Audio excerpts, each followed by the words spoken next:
So the White House is also marking 3 years since an ISIS suicide bomber killed 13 U.S. soldiers in an attack outside Kabul Airport in Afghanistan. Let's bring in CBS News Chief White House correspondent Nancy Cordes. So, Nancy, I'm sort of interested. I'm curious about this because I thought maybe the administration, it would not be something that the administration would be eager to talk about. What sort of statement are they putting out today?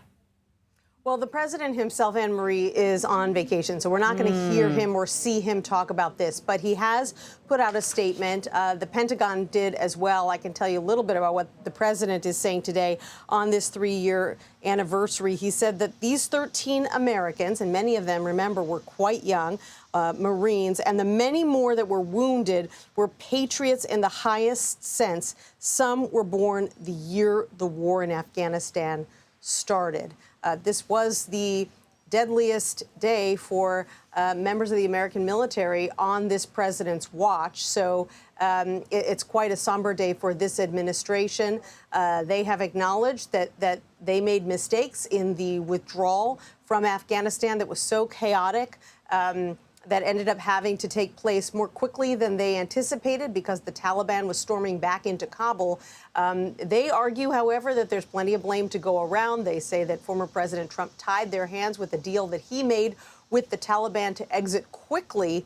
Nevertheless, clearly the former president, as you just mentioned, laying a wreath today, and the Pentagon and the president marking the solemn occasion. And by the way, House Speaker Johnson announced today that he is going to be giving a Congressional Gold Medal to the families of these fallen Marines as well.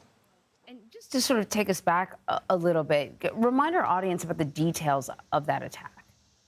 So this was carried out by an ISIS suicide bomber who blew himself up at the Abbey Gate, which was the main gate into Kabul Airport, which was really a chaotic scene in the last scramble for the U.S. military, not only to get military members out of the country, but also to get Americans, civilians, American diplomats out of the country. And remember that there were thousands of Afghans crowded outside that gate as well, trying to make their way in because they, too, wanted to flee the Taliban. And so when this member of ISIS blew himself up, not only did you have a bunch of Marines crowded around, many of whom lost their lives, but there were also 170 Afghans who were killed as well. Yeah, I cannot forget some of the stunning images that came out of those days where you literally saw Afghans hanging on to planes that were trying to take off.